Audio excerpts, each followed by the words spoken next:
15.5 বৎসরের ফ্যাসিস্ট আমলে সূচনা থেকে শেষ পর্যন্ত যারা লড়ে গেছেন, জীবন দিয়েছেন, আহত পঙ্গু হয়েছেন, বারবার কারাবরণ করেছেন, চাকরি হারিয়েছেন, বিভিন্নভাবে নির্যাতিত হয়েছেন, আমি আজকের এই জনসভা থেকে তাদেরকে গভীর শ্রদ্ধার সাথে স্মরণ করছি।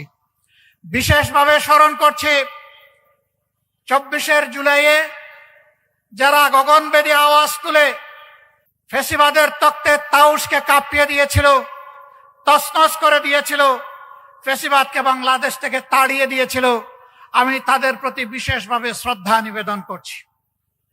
যারা জীবন দিয়েছেন, আল্লাহ তাদেরকে শহীদ হিসাবে কবুল করুন। যারা আহত হয়েছেন, আল্লাহ পাক তাদেরকে সুস্থতার নিয়ামত দান করুন। যারা দফায় দফায় কারাবরণ করেছেন, বিভিন্নভাবে নির্যাতিত হয়েছেন, রব্বুল ইজ্জত তাদেরকে দুনিয়া এবং আখিরাতে সম্মানে ভূষিত করুন। প্রিয় দেশবাসী, একটু আগে আমার হাতে একটা প্রতীক তুলে দেওয়া হয়েছে। এই প্রতীক বড় ভারী। এই প্রতীক হচ্ছে ইনসাফের প্রতীক। আমাদের সমাজে সব ধরনের বৈষম্য, দুঃশাসন, দুর্নীতি, এই সবগুলার মূল কারণ হলো ইনসাফ না থাকা।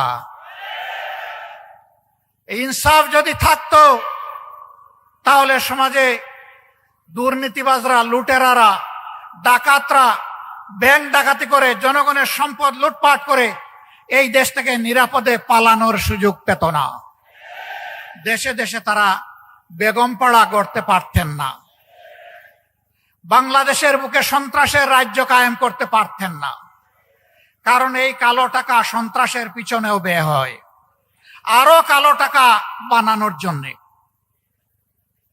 আজকে আমি এখানে অনেকের মাথায় লাল টুপি দেখতে পাচ্ছি। এই লাল টুপিগুলো 15.5 বছরে রক্তে লাল বাংলাদেশের করুণ চিত্র। সারা বাংলাদেশ ফ্যাসিবাদের কবলে পড়ে ছোপ ছোপ রক্ত আর খাড়ি খাড়ি লাশের দেশে পরিণত হয়েছিল।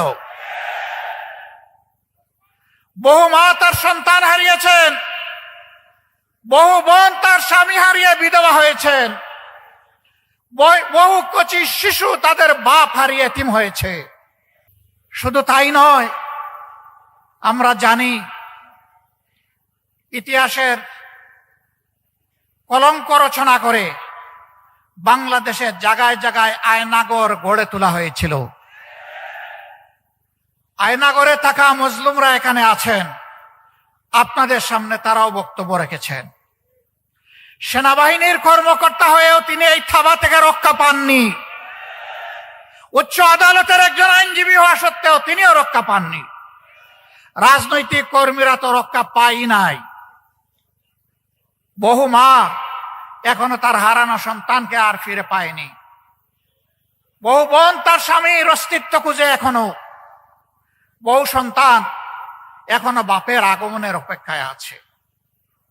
আমরা জানি না তারা বেঁচে আছে কিনা, কিন্তু মানবিক হিসাব নিকাশ বলে সম্ভবত দুনিয়ায় আর তারা নাই।